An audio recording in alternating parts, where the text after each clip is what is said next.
Hello नमस्कार दोस्तों, कैसे आप सभी लोग। आप लोग डीवीपीएसटी की तैयारी तो हो ही गई होंगी, आपके डॉक्यूमेंट तो रेडी होंगे, पर कहीं ना कहीं जो अभी इतने दिनों डीवीपीएसटी हुआ तो इसमें कुछ लोगों की दिक्कतें निकल के आई। तो ये डिस्कस करेंगे कि अभी जो इतने दिन डीवीपीएसटी हुआ है इसमें लोगों को क्या क्या दिक्कतें आई, उनसे आप क्या सीख सकते हो। और डॉक्यूमेंट की एक बार फिर से लिस्ट तैयार कर लो, क्योंकि अगर यहाँ पर चूके तो सीधा यूआर में या बाहर, दो ही रास्ते हैं। चलिए फिर शुरू करते हैं। तो हम आज कुछ 5 पॉइंट हैं लगभग, उनसे उन पर चर्चा करेंगे। नंबर 1 है आधार कार्ड, कि आधार कार्ड में क्या क्या दिक्कत निकल के आ रही है अपडेशन को लेकर और क्रॉस वेरीफाई को लेकर। और दूसरे नंबर पे बात करेंगे ईडब्ल्यूएस का फॉर्मेट कैसा होना चाहिए, और ओबीसी में आपका कास्ट सर्टिफिकेट कौन सा लग रहा है। उसके बाद बात करेंगे सेल्फ आईडी से कुछ लोगों ने डॉक्यूमेंट क्रिएट किए हैं, तो उनको क्या क्या दिक्कत निकल के आ रही है और वो इससे आगे क्या हम सीख सकते हैं। अगला है एस सी एस टी की जो डॉक्यूमेंट है उनके लिए कोई गाइडलाइन है या फिर आपके पुराने भी चल रहे हैं। और फिर अगला है हाइट और चेस्ट, जो कि एक मेजर इशू है डीबीपीएसटी में। चलिए तो फिर शुरू करते हैं। तो सबसे पहले देखिए आधार कार्ड से लेकर बात करें तो कुछ लोगों का सबसे बड़ा डाउट है कि सर मैंने आधार कार्ड जो है अपडेशन पे डाल दिया है और वो प्रोसेसिंग में फंसा हुआ है, तो सर कोई दिक्कत आएगी। भाई अपने दिमाग में बिठा लो, अगर आपने आधार कार्ड अपडेशन पे दे दिया है और प्रोसेसिंग में, कोई भी इशू नहीं आने वाला है। और अगर प्रोसेस हो चुका है आपका तब तो अच्छी बात है। अगर देखो आधार कार्ड अपडेशन सिर्फ इसलिए दिया गया है, कुछ लोगों का क्या होता है फिंगर मैच वहां पर नहीं होता है। 2014-15 या फिर उससे पहले के भी फोटोज लगे होते हैं, तो काफी पुराने फोटोज होते हैं, उससे पहचान में नहीं आता है, जिस वजह से दिक्कत आती है। क्योंकि आईडी का मतलब होता है पहचान पत्र। अगर आपकी पहचान ही नहीं हो पा रही है आधार कार्ड से कि आप ही हैं कि दूसरा शख्स है, तो उसका मतलब क्या है, सिर्फ इस वजह से अपडेशन के लिए कहा गया है। अगर आपके फिंगर मैच हो रहा है, आपकी आईज अच्छे से मैच हो रही हैं, आप फोटो में पहचान मारे हैं, तो जरूरत नहीं है, वरना आप करा लें तो अच्छी बात है, क्योंकि बोर्ड ने कहा है तो कुछ सोच समझ के ही कहा होगा। अगर आपके पास टाइम है तो डाल दीजिए, और अगर टाइम नहीं भी है तो डरिए मत, आप प्रोसेसिंग में डाल दीजिए। अगर हो जाएगा तो अच्छी बात है, अगर नहीं भी होगा तो भी कोई इतना बड़ा इशू नहीं है। ये हो गया आपका आधार कार्ड।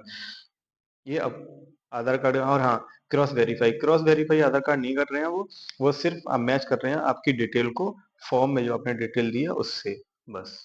उसके बाद अगला है ईडब्ल्यूएस। देखिए ईडब्ल्यूएस में अगर आप हिंदी और इंग्लिश, सबसे बड़ा डाउट है कि सर मेरा कोई कह रहा है कोई हिंदी है, कोई कह रहा है इंग्लिश है। देखिए हिंदी और इंग्लिश से कोई फर्क नहीं पड़ता, आपकी लैंग्वेज कोई सी भी हो, बस स्टेट का होना चाहिए। और हाँ, सबसे बड़ी बात, आपका जो ईडब्ल्यूएस है वो आई थिंक 2023 अप्रैल से 16 जनवरी 2024 के बीच का होना चाहिए। और यही सेम चीज ओबीसी पर भी लागू होती है। आपकी जो ओबीसी का कास्ट सर्टिफिकेट है वो भी अप्रैल 2023 से जनवरी 2024 के मध्य का होना चाहिए। फिर अगला निकल कर रहा है, सर मैंने सेल्फ आईडी क्रिएट की और उससे अपने डॉक्यूमेंट्स रेडी कर लिए। तो उसमें देखो सेंटर वाइज डिपेंड कर रहा है। कुछ सेंटर क्या कर रहे हैं कि आपको बाहर भी कर दे रहे हैं, और कुछ सेंटर आपको 10 से 12 दिन का समय भी दे रहे हैं कि जाइए इसको वेरीफाई करा के लाइए। ये ये हो गया आपका सेल्फ आईडी का। उसके बाद बात करते हैं एस सी एस टी का, कि सर मैं एस सी एस टी का हूँ और मेरे लिए कोई गाइडलाइन मुझे समझ में नहीं आई थी, तो मैंने पुराने जो डॉक्यूमेंट थे वो लगा दिए। तो आपके लिए अच्छी खबर है कि एस सी एस टी का कोई प्रावधान है नहीं।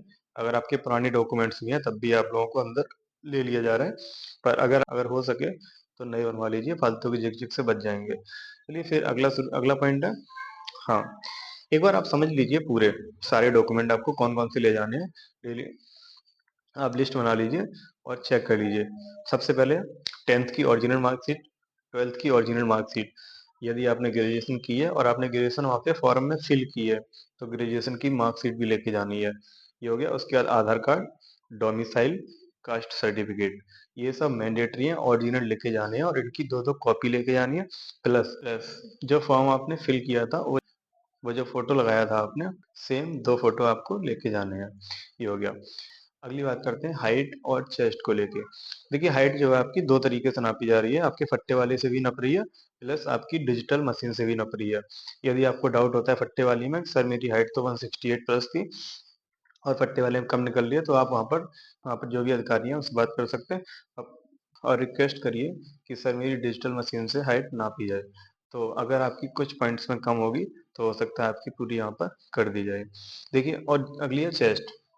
तो वो चेस्ट को लेकर कोई दिक्कत अभी तक सुनने में नहीं आई है। अगर थोड़ा बहुत आप किसी का चेस्ट कम भी है तो उसका भी पूरा कर दिया जा रहा है। अभी तक कोई भी लड़का ऐसा नहीं निकला है जो चेस्ट में बाहर किया गया हो। 1-2 सेंटीमीटर कम भी है तो चल जा रहा है।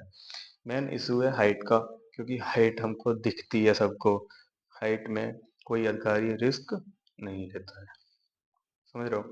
हाइट में कोई अधिकारी रिस्क नहीं लेता है। हाइट के लिए एक टिप्स है मेरे पास।